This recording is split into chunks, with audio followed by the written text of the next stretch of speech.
Hey Mel.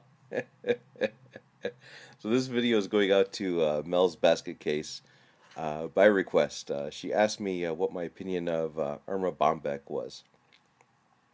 Actually, believe it or not, I went through a Erma Bombeck phase where I was like, the biggest fan of Erma Bombeck imaginable. This was back when I was like 19 years old. I was still living at home at the time, and it really was through the writings of Erma Bombeck that I was able to really comprehend my mother. She was actually reminds me quite a bit of Erma Bombeck.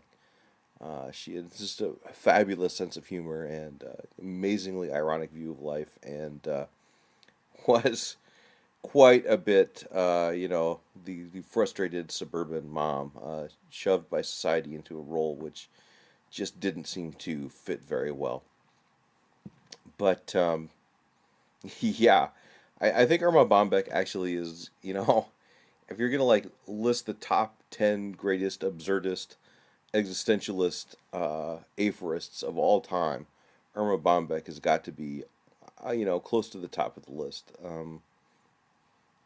Yeah, it's like my favorite book of hers. Actually, the title is just great. I mean, the grass is always greener over the septic tank. That is just like. But I had an epiphany when you asked me this question, actually, Mel. So it's like I figured like I felt like I figured out one of the great secrets of the universe, right? As I was pondering this IQ question, Mark Twain is to Asrianoch as X is to Mel's basket case, right? It's like who fits the analogy? Who should you put there? And yeah, it's Irma Bombeck, man. Honestly, I don't think that there's any more apt symbol that we can look at the world and a society as it confronts us today than a baby Sasquatch who was named after pain. I mean, that's just about that symbol to me is much more meaningful than any other symbol. Certainly, symbol of Christ crucified or anything like that. If I'm trying to understand the world as it is today. So on to the topic at hand, Mel. Talk about powerful symbols.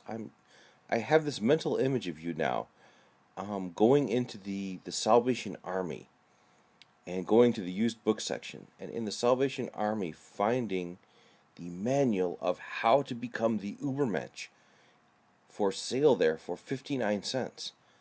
Um, wow. You're absolutely right, Mel. As some other people have also commented on my latest video, what I should have said is, academic philosophy is only for the rich. Um, they don't need us, and we really don't need them. We can do our whole philosophy thing, on the cheap, as it were. And it's like I talk about philosophy a lot on my channel, and but I'm not really pitching it to academic philosophers. I'm pitching it to housewives who are interested in philosophy.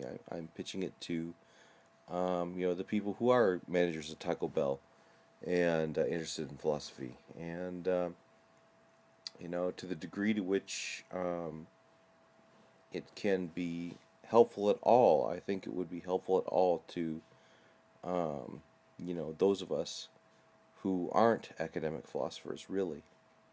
So, at any rate, I hope that answers your question.